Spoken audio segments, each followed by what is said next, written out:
আমরা জানো বললাম আল্লাহ কিসের অঙ্গীকার?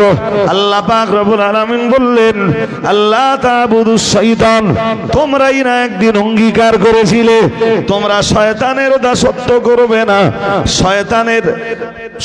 শয়তানের মান্যতা দেবে না, শয়তানির বিরুদ্ধাচরণ করবা, তোমরা শয়তানের রাস্তা ধারণ করবা না, শয়তানের বাতলে দেওয়া রাস্তায় তোমরা নিজেদের জীবনকে পরিচালনা করবা না।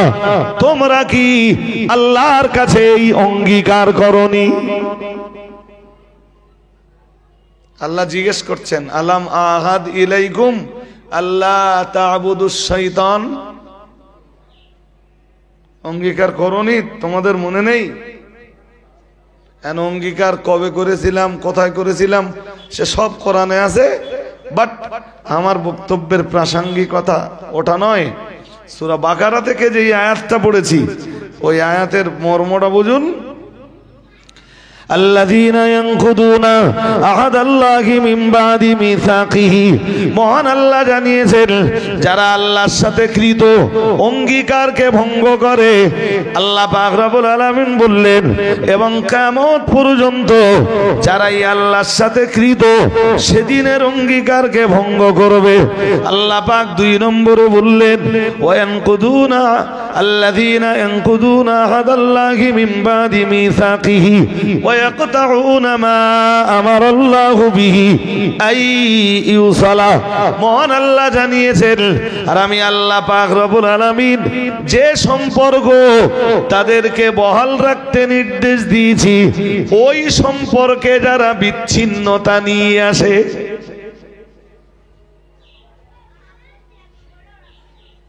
মন দিয়ে শুনতে হবে। কিছু সম্পর্ক আছে পৃথিবীতে যেই সম্পর্কগুলোকে আল্লাহ অটুট রাখতে বলেছেন, অবিচ্ছিন্ন রাখতে বলেছেন, কাটতে মানা করে দিয়েছেন। কাটলেই জাহান্নাম। নামাজ থাকবে তবে জাহান্নাম, রোজা থাকবে তবে জাহান্নাম, হজ থাকবে তবে জাহান্নাম, যাকাত দেওয়ার মতো নেক আমাল থাকবে তবে সম্পর্কের বিচ্ছিন্নতার কারণে জাহান্নাম। যেটা হাদিসে রাসূল বলেছেন, জি এক হাদিসে শুধু একটা শব্দ এসছে কাতিউন। কাতিউন শব্দের অর্থ হলো আত্মীয়তার সম্পর্কে বিচ্ছিন্নতা আনায়নকারী, অর্থাৎ আত্মীয়তার সম্পর্ককে কর্তনকারী, আত্মীয়তার সম্পর্ক যারা কেটে দেয়। হাদিসে এসেছে লা ইয়াদখুলুল জান্নাতা কাতিউন, নবীজি বলেছেন ওরা জান্নাত পাবে না, জান্নাতে যাবে না। কারণ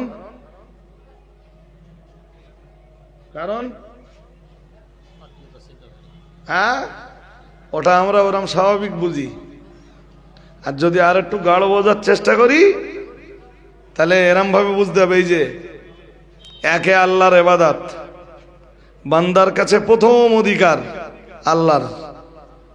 কার অধিকার? কথা হয় না। কার অধিকার? কি বাবার অধিকার? কি বাবার অধিকার বলুন? ইবাদত পাবার অধিকার।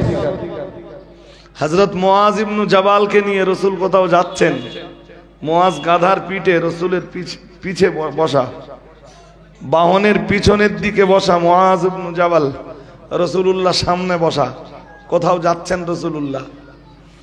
কিছু দূর যাওয়ার পরে নবী মুআজকে ডেকেছেন। ফাকালা ইয়া মুআজ, নবীজি বললেন হে মুআজ, আতাদরি মা হক্কুল্লাহি আলাল ইবাদ, তুমি কি জানো মুআজ বান্দার কাছে আল্লাহর অধিকার কি? আল্লাহ পাকের নবী সাহাবী মুআদ ইবনে জাবাল বললেন আল্লাহু ওয়া রাসূলুহু আলাম, ইয়া রাসূলুল্লাহ ইয়া হাবিবাল্লাহ, হুজুর বান্দাদিগের কাছে, বান্দাদিগের নিকটে আল্লাহর অধিকার কি এটা আমি কেমন করে বলবো? হুজুর আপনি আমায় বলে দিন। মুহাম্মাদুর রাসূলুল্লাহ সাল্লাল্লাহু আলাইহি ওয়াসাল্লাম, আমার আল্লাহ পাকের নবী বললেন ও সাহাবী মুআদ ইবনে জাবাল, মনে রাখো হক্কুল্লাহি আলাল ইবাদি আইয়াবুদু ইয়াবুদুহু ওয়া লা ইউশরিকু বিহি শাইআ আও কামা ক্বালা আলাইহিস সালাম। প্রিয় নবী মুহাম্মদুর রাসূলুল্লাহ সাল্লাল্লাহু আলাইহি ওয়াসাল্লাম নবী আমার জানিয়ে দিয়েছেন, ও সাহাবীরা মনে রাখো, আল্লাহ পাকে নবী খাস করে মুআদ ইবনে জাবালকে বললেন, ও মুআদ ইবনে জাবাল মনে রাখো, বান্দাদিগের নিকটে আল্লাহর অধিকার হলো আইয়াবুদুহু, বান্দা আল্লাহর ইবাদত করবে, ওয়ালা ইউশরিকু বিহি শাইআ, আর যে আল্লাহর ইবাদত করবে ওই আল্লাহর সঙ্গে কখনোই শরীক করবে না। মানে আল্লাহর জন্য শিরক মুক্ত ইবাদত করবে বান্দা, এটাই বান্দার কাছে আল্লাহর অধিকার। সুবহানাল্লাহ। এমন ইবাদত করবে যেই ইবাদতের ভিতরে কোনো শিরক থাকবে না, আর শিরক থাকলে ওই ইবাদত অ্যাকসেপ্টেড নয়। মুআজ ইবনে জাবাল বিষয়টা বুঝলেন যে আল্লাহর কাছে, বান্দার কাছে আল্লাহর অধিকার, বান্দা আল্লাহর শিরক মুক্ত ইবাদত করবে। এইটা নিয়ে মুআজ ইবনে জাবাল পিছনে বসে বসে ভাবছেন, আর বাহন আরো কিছুটা এগিয়ে গেল, পিছনে মুআজ ইবনে জাবাল বসা। কিছুক্ষণ পর রাসূলুল্লাহ চেহারাটা আবার ঘোরালেন, ঘুরিয়ে জিজ্ঞেস করলেন, মুআজ আতাদরি, তুমি কি জানো ওমা হাক্কুল ইবাদি আলাল্লাহ, আল্লাহর কাছে বান্দার অধিকার কি? আগেরটা কি ছিল? বান্দার কাছে আল্লাহর অধিকার। এবার নবী জিজ্ঞেস করলেন, মুআজ জানো আল্লাহর কাছে বান্দার অধিকার কি? মুআজ ইবনে জাবাল বললেন, হুজুর আমি কেমনে জানবো, আপনি বলুন। নবীজি জবাব দিলেন, বললেন আল্লাহর কাছে বান্দার অধিকার হলো যেই বান্দা আল্লাহর অধিকারকে আদায় করবে, অর্থাৎ ইবাদত করবে শিরক মুক্ত ইবাদত, আল্লাহ তখন ওই বান্দার অধিকার আদায় করতে আল্লাহ ইউআযিবাহু আও আল্লাহ ইউআযিবাহুম, বান্দা আল্লাহর অধিকার আদায় করলে আল্লাহ তখন ওই বান্দার জন্য জাহান্নামকে হারাম করে দিয়ে আল্লাহ জান্নাত বরাদ্দ করে দিয়ে বান্দার অধিকারটা তখন তিনি আদায় করবেন। দরকার কি বলুন? যদি জান্নাতে যেতে হয়, কি বুঝলেন, কি বুঝতেছেন? যে আমি আল্লাহর অধিকার আদায় করব, তবে আল্লাহ আমার অধিকার, বলুন বলুন, আমি আল্লাহর অধিকার আদায় না করে জান্নাত কামি হবার বা জান্নাত পাবার আশা করতে। কিন্তু এখন তো বিনা ইবাদতে সব জান্নাতের আশা এবং জাহান্নাম থেকে নাজাত পাবার আশা। রাসূল মুআজ ইবনে জাবালকে বললেন, এটা হতে পারে না, তুমি আল্লাহর অধিকার আদায় করলে আল্লাহ তোমার অধিকার আদায় করবেন, এবং জাহান্নাম হারাম করে জান্নাত দিয়ে তোমার অধিকার আদায় করবেন। সুবহানাল্লাহ বলুন। জি, তো কি বোঝাচ্ছিলাম বলেন তো? গুলিয়ে ফেললে তো হবে না। আমি এসব বিষয় নিয়ে হয়তো মুখ খুললে অনেক বলতে পারবো, বাট প্রথম অধিকার কার? কথা বলেন। বান্দার কাছে প্রথম অধিকার কার? আল্লাহর। আল্লাহর ইবাদতের পরেই সবচেয়ে বড় অধিকার বাবা আর মায়ের। শুনছেন নাকি? বান্দার পরে, আল্লাহর পরে বান্দাদিগের ভিতরে সবচাইতে বড় অধিকার মায়ের আর বাবার। মায়ের আর বাবার। কে বলতেছেন? আমার কথা না, কোরআনের বহু আয়াত রয়েছে, আমি এক জায়গা থেকে পড়ি। ওয়াকাদা রাব্বুকা আল্লা তা'বুদু ইল্লা ইয়াহু ওয়া বিল ওয়ালিদাইনি ইহসানা। মহান আল্লাহ জানিয়েছেন এটা তো তোমার রবের চূড়ান্ত সিদ্ধান্ত। 15 পারা সূরা বনী ইসরাঈলে মহান আল্লাহ জানিয়েছেন এটা তোমার রবের চূড়ান্ত সিদ্ধান্ত। তোমার রব এ ব্যাপারে চূড়ান্ত সিদ্ধান্ত নিয়েছেন আল্লাহ তা'বুদু ইল্লা ইয়াহু, কেবলমাত্র তোমরা তোমাদের রবের ইবাদত করবা। মহান আল্লাহ পরই বললেন অবিল ওয়ালিদাইনি ইহসানা। আর ও বান্দা মনে রাখো, আমার ইবাদতের পরে, আমার উপাসনা আরাধনার পরে, আমার বান্দেগীর পরে তোমাদের কাছে তোমাদের অধিকার হলো তোমাদের মায়ের আর বাবার। আর একটু মন খুলে বলেন, কার কার অধিকার? আর বলতেছেন না কেন? কার কার বলবেন তো? প্রথম অধিকার কার? আল্লাহর। কিসের অধিকার? সেবা পাবার অধিকার না, কি পাবার অধিকার? ইবাদত পাবার অধিকার।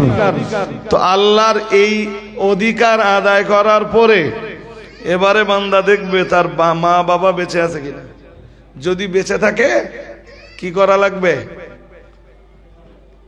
কিছু বলে না। কি করা লাগবে? খিদমত, সেবা শুশ্রূষা কিভাবে করবে ওটা কোরআন কিছুটা বলেছে। আর কোরআনে যেটা অব্যক্ত ছিল সেটা রাসূলুল্লাহ পুরোপুরি ব্যক্ত করে দিয়েছেন। আমার বক্তব্য সেদিকে না। এবার বলেন তো, তিনে কি? দুই তো হয়ে গেল, তিনে কি?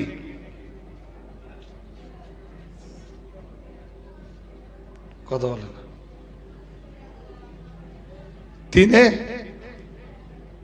দায়িত্ব শেষ সব।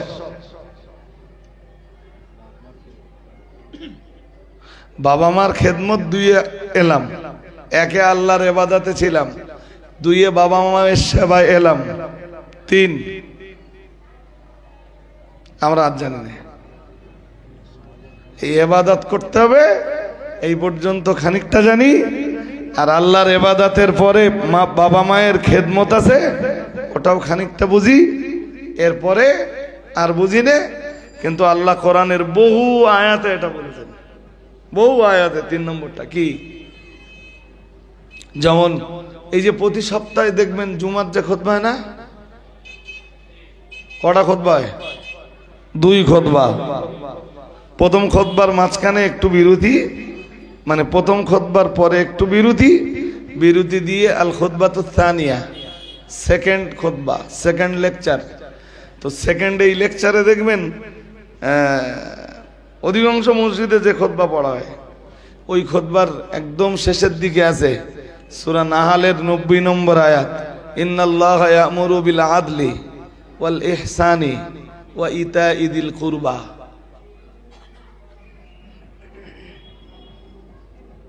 ওখানে আদল কি জানেন? ওই যে আল্লাহ বললেন যে ইন্নাল্লাহা ইয়া'মুরু বিল আদলি, নিশ্চয়ই আল্লাহ তোমাদের আদলের নির্দেশ দিয়েছেন। তা আদল কি তাও জানি না, আর জীবনে জানবার চেষ্টাও করিনি, মনেও কোনোদিন হয়নি যে আমাদের ইমাম সাহেব রোজ রোজ রোজ রোজ এই কথাটা পড়ে কেন প্রত্যেক জুমায়। জি, এইটা পড়ে কেন? আরো তো কোরআনের আয়াত ছিল, সেগুলো পড়ে না কেন? এই আয়াতটা প্রতি জুমায় পড়ে কেন? আসলে ওই আয়াতটা না এমন একটা আয়াত যে একমাত্র আয়াত দিয়ে তাম পৃথিবীকে নিয়ন্ত্রণ করা যায়। কোরআনের এই আয়াতটা এমন একটা আয়াত যে আয়াতটা দিয়ে অল তাম পৃথিবীকে সুষ্ঠুভাবে নিয়ন্ত্রণ করা পসিবল।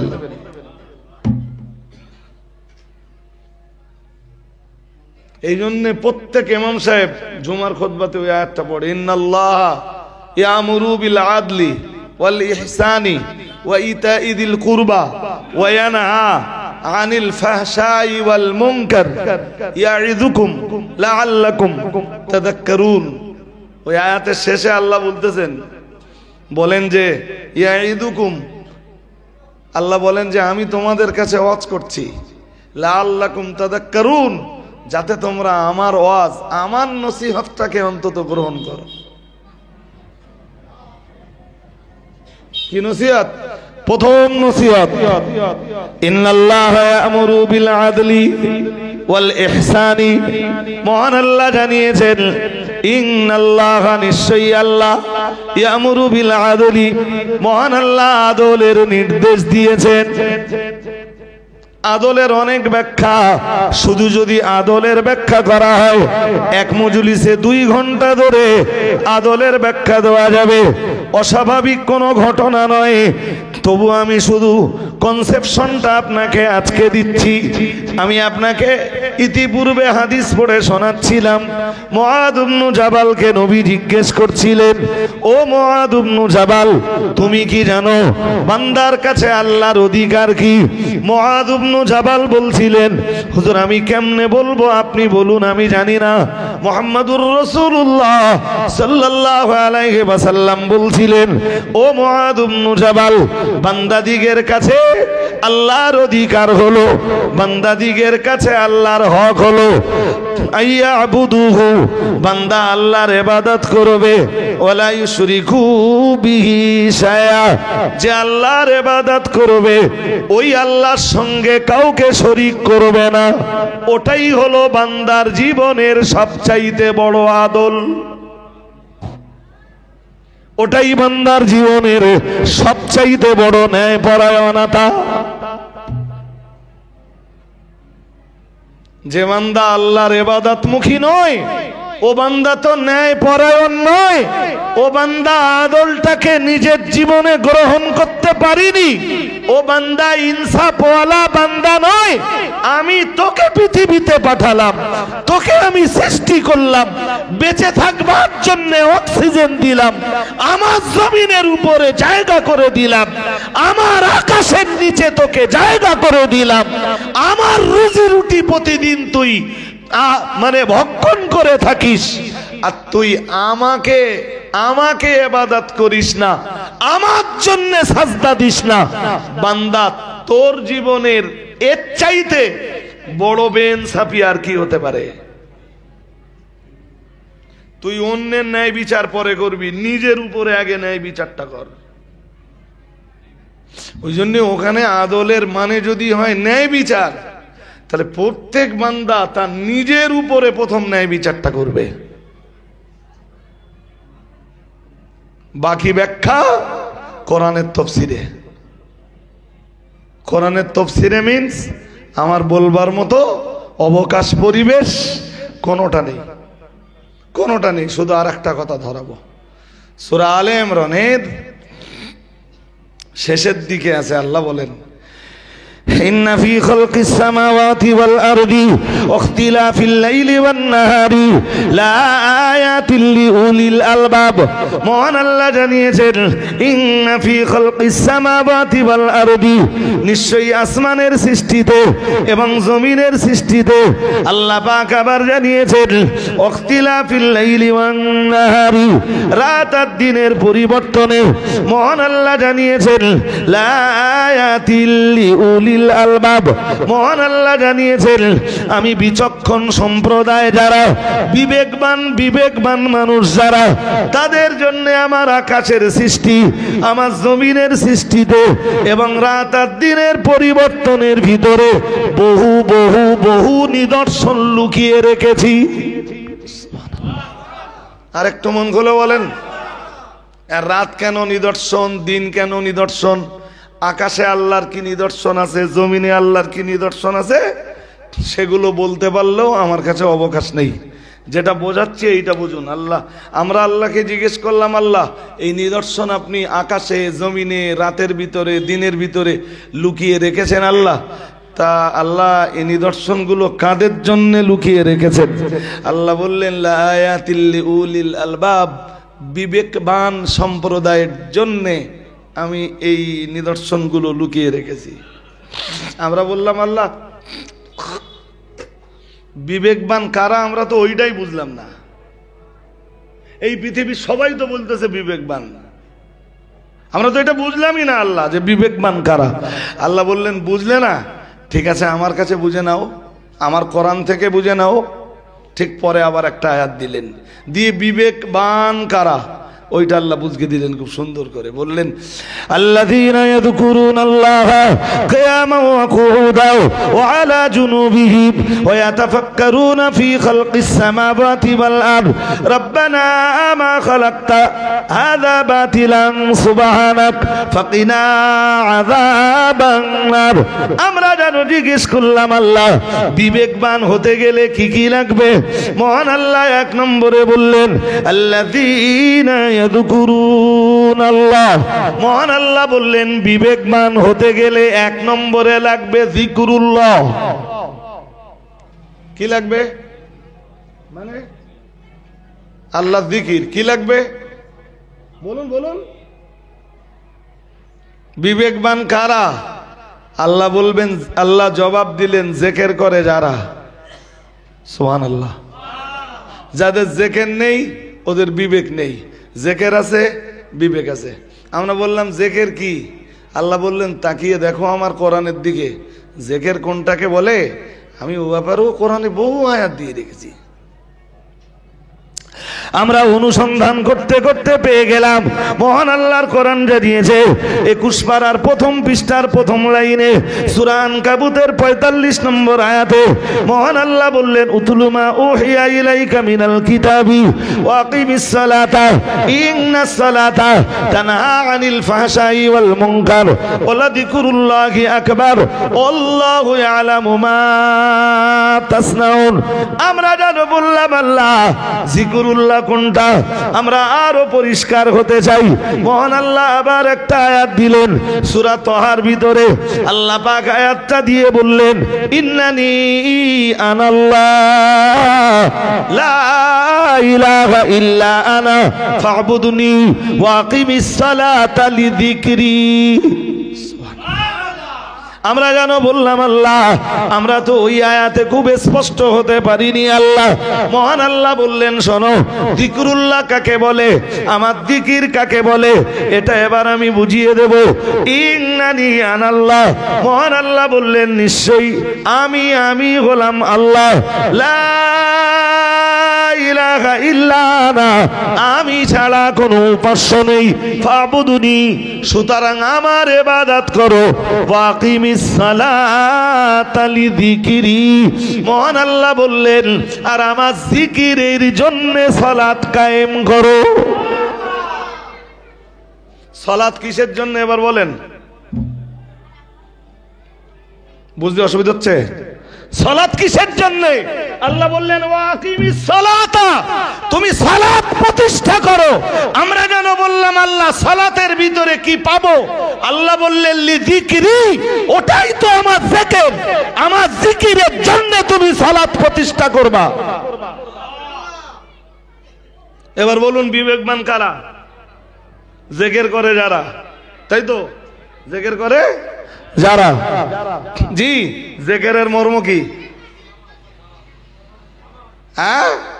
সুতরাং যাদের নামাজ নেই বিবেক নেই, নামাজ নেই, ওইটাই তো আল্লাহ 14 পারা সূরা নাহলের 90 নম্বর আয়াতে বললেন ইন্নাল্লাহা ইয়ামুরু বিল আদল। আল্লাহ বলেন আমি তোদের প্রথম নির্দেশ দিচ্ছি আদলের নির্দেশ, ন্যায় পরায়ণ হবার নির্দেশ, ন্যায় পরায়ণতা অবলম্বনের নির্দেশ। তুই যতক্ষণ পর্যন্ত আমার জন্য সাজদায় পতিত না হবি ততক্ষণ পর্যন্ত তুই ন্যায় পরায়ণ না। সে সমাজের কোনো মাস্টার হতে পারে, ডাক্তার হতে পারে, ইঞ্জিনিয়ার হতে পারে, সায়েন্টিস্ট হতে পারে, ভৌগোলিক হতে পারে, ঐতিহাসিক হতে পারে, বৈজ্ঞানিক হতে পারে, মহাকাশ বিজ্ঞানী হতে পারে, ভূতত্ত্ববিদ হতে পারে, জি, কলেজের কোনো প্রফেসর হতে পারে, ইউনিভার্সিটির কোনো লেকচারার হতে পারে, জি, এ বি সি, তিনি যেই হন, যার ভিতরে আল্লাহর জিকির নেই, যার ভিতরে সালাত নেই, ও বিবেকবান নয়, ওর বিবেক মরে গেছে। আর যার বিবেক মরে যায় ওটা মানুষ না, ওটা কি? কথা বলেন না কেন? এই জন্যে মনুষ্যত্বের যে শিক্ষা, মানুষ হবার যে একমাত্র শিক্ষা, সেটা শুধু কোরআনের কাছেই পাওয়া যায়। কোরআন ভিন্ন মনুষ্যত্বের শিক্ষা কোন স্কুলে, কোন কলেজে, কোন ইউনিভার্সিটিতে কোথাও মেলে না। একমাত্র মেলে কোথায়? কোরআনে। সুবহানাল্লাহ। যদিও আমরাও যখন মাদ্রাসায় পড়তাম তখন অনেকে ভাবতো যে এসব বিদ্যা সব ফকিরি বিদ্যা।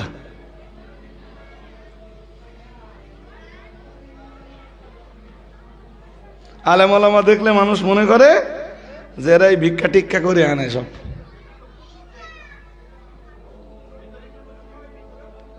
কি বলেন? কি বিদ্যা? আর কোনদিন বলবেন? হ্যাঁ, এটাই মূল বিদ্যা। এটাই কোনটা?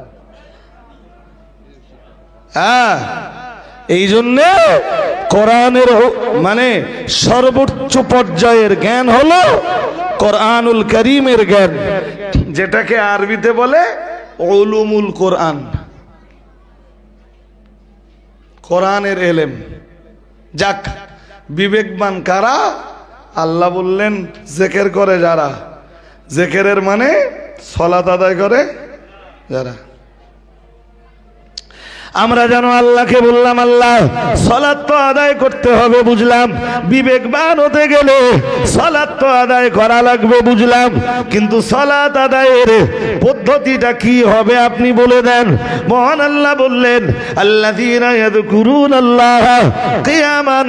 আল্লাহ পাক রব্বুল আলামিন বললেন সালাত আদায়ের প্রথম পদ্ধতি হলো দাঁড়িয়ে দাঁড়িয়ে। তুমি সালাত আদায় করবা দাঁড়িয়ে দাঁড়িয়ে, দাঁড়িয়ে দাঁড়িয়ে জিকির করবা দাঁড়িয়ে দাঁড়িয়ে। আমরা জানো বললাম আল্লাহ কোনদিন আমার দেহ যদি না টানে, দাঁড়ানোর মতো ক্ষমতা যদি না থাকে, মহান আল্লাহ বললেন কিয়ামান ওয়া কুউদান। মহান আল্লাহ বললেন বান্দা সেদিন তোকে কষ্ট করে দাঁড়াতে হবে না, সেদিন বসে বসে। তোর প্রতি আমার জুলুম নেই, তুই দাঁড়িয়ে পাচ্ছিস না, সেদিন বসে পড়বি। সুবহানাল্লাহ বলুন। আমরা বললাম আল্লাহ বসেও পারতেছি না, বসবার মতো ক্ষমতাও আল্লাহ নেই। আল্লাহ বললেন বসবার ক্ষমতা নেই, ঠিক আছে। ওয়ালা জুনুবিহিম, সেদিন তুই শুয়ে থাকা অবস্থাতেই আমার জিকির করবি। শুয়ে থাকা অবস্থায় তুই নামাজ আদায় করে দিবি। আল্লাহ শুয়ে থাকা অবস্থাতে নামাজ আদায় করলাম, কিন্তু কেবলার দিকে মুখ করে সালাত আদায় করার মতো নো কন্ডিশন আমার কোনো কন্ডিশন নেই। আল্লাহ বললেন ফাইনামা তুয়াল্লু ফাসাম্মা ওয়াজহুল্লাহ। বললেন তুই যেদিকে ফিরে সালাত আদায় করবি সেদিকে তোর রবের সন্তুষ্টি রয়েছে।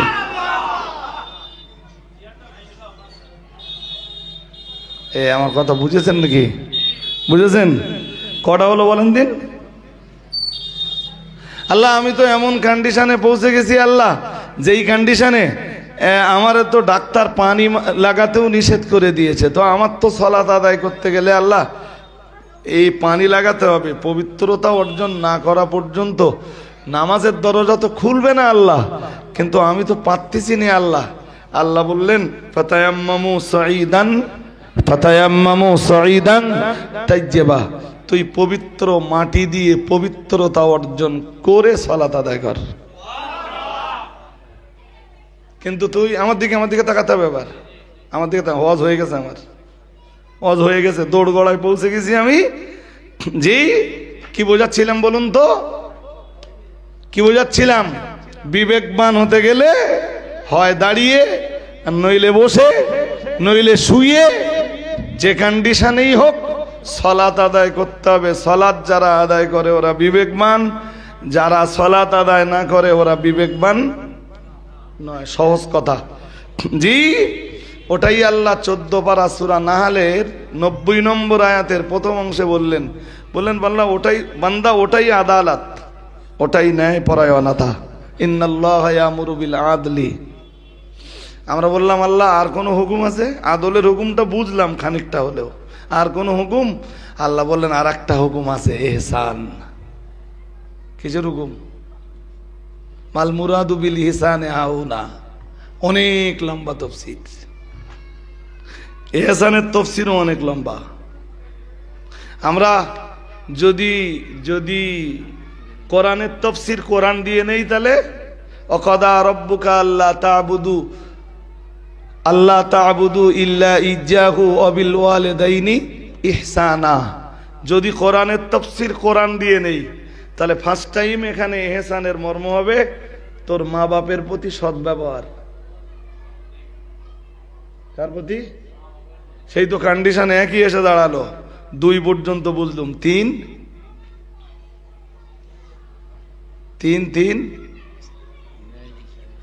ওয়াবুদুল্লাহ ওয়ালা তুশরিকু বিহি শাইআ ওয়া বিল ওয়ালিদাইনি ইহসানা ওয়া বিদিল কুরবা। মহান আল্লাহ জানিয়েছেন সূরা নিসার 36 নম্বর আয়াতে, ওয়াবুদুল্লাহ, তোমরা আল্লাহর ইবাদত করো, ওয়ালা তুশরিকু বিহি শাইআ, যে আল্লাহর ইবাদত করবা ওই আল্লাহর ইবাদতের ভিতরে কোনো শরীক করো না, অর্থাৎ আল্লাহর জন্য শিরক মুক্ত ইবাদত করো। মহান আল্লাহ 2 নম্বরে বললেন ওয়াবিল ওয়ালিদাইনি ইহসানা, তোমাদের দ্বিতীয় কাম হলো তোমরা বাবা মায়ের প্রতি সদাচরণ করবা। আমরা জানো বললাম আল্লাহ 3 নম্বরে আমাদের করণীয়।